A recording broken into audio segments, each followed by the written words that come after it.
Right Honorable Speaker, former Speaker, now the First Deputy, I thought you were going to tell this House about his calmness. He was seated there one day and somebody raised order and that he was sleeping. When he got up, he said, you know, I was just meditating and closing my eyes to avoid seeing ugly people like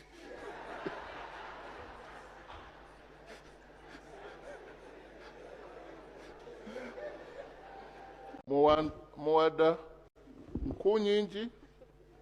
Actually, he was his teacher. Thank you, Right Honorable Speaker.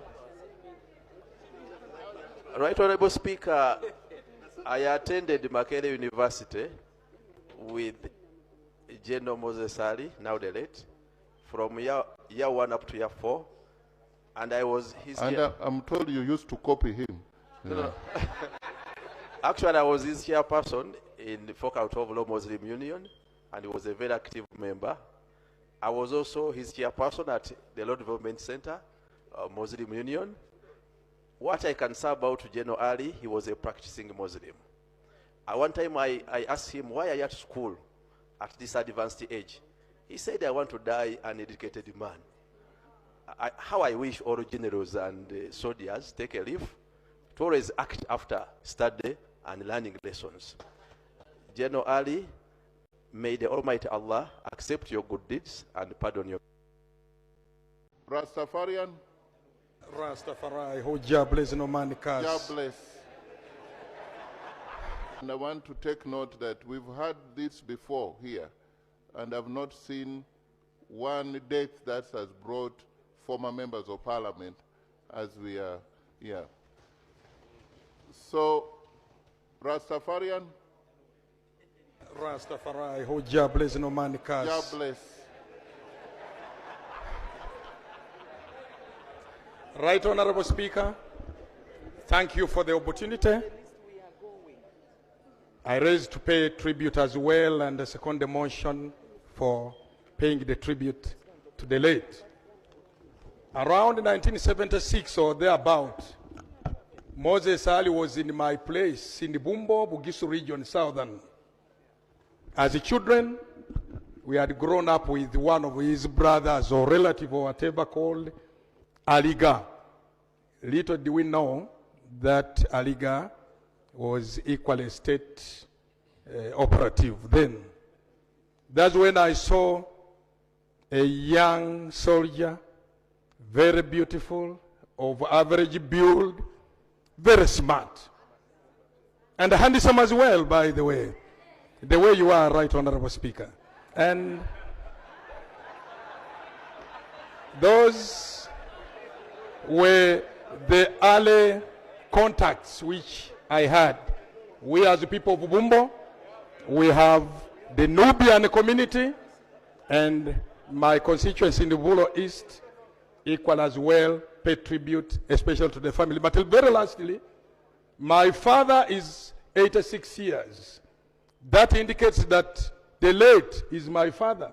And to my colleagues, especially the children of the late, know that much as I'm 61 years, I'm also a son to him. May his soul rest in peace. Thank Honorable Rose Obiga. Fine. And the presence of general misery and hopelessness. This was the situation the Nubi people found themselves in. And Honorable General Ali did research over a long time, extensively by the way, and documented the history right from the, I think the 18th century, tracing all the Nubis, the Egyptian Nubi, the Acholi Nubi, the Langi Nubi, and all those until they came to Uganda. The book reflects on what must have been, men who must got courage and whose migration and settlement was externally driven. They were just brought here through circumstances. They found themselves here and then they did not have a proper belonging. That's why I say that the constitution-making process was very important for the history of this country and for many of the tribes that had been marginalized. Honorable Ali was a calm person. I remember a number of occasions when we had very heated debates on APA, on Zoka Forest. He remained calm despite the pressures. Those are very, very heated debates in this house. Actually, sometimes I thought this man, after that, he'll follow us. But he left, he would leave the chamber, go back, come back tomorrow, and then we'll do our work. So I really want to thank him for his calmness. You have been told about his military exploits, but I really wanted to concentrate on his struggle for identity and his struggle for the people of West Nile, and especially the Nubi people. When I was Speaker, when we were growing up, after the Amin War, all people of West Nile were called Amin's people. So it meant that they were marginalized politically, socially, economically, and so on.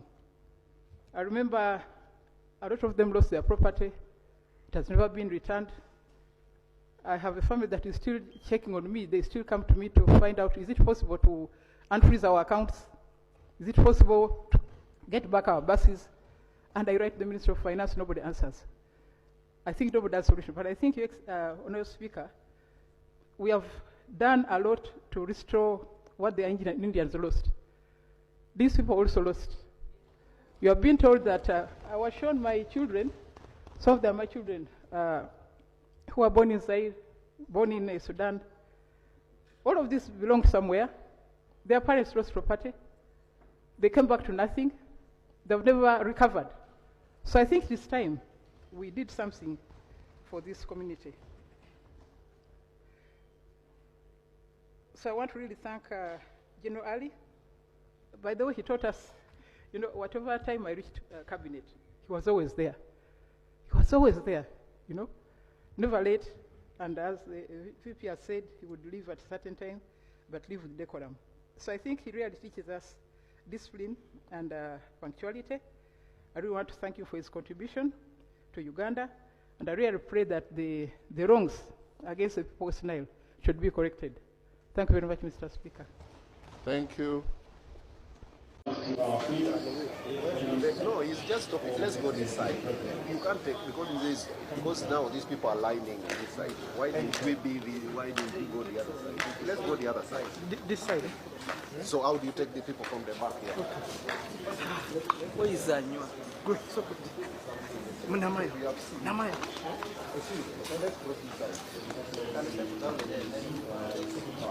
Namayo. Namayo. Namayo.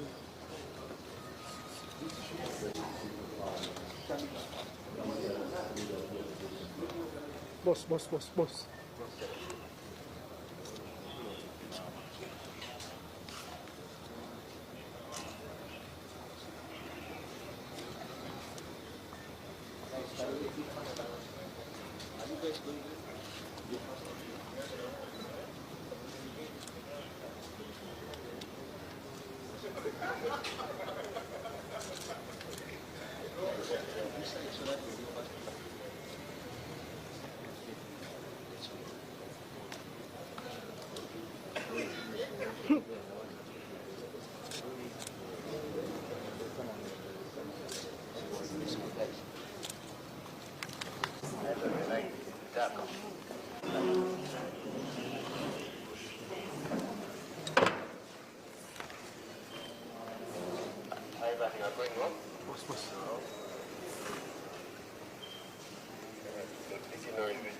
This is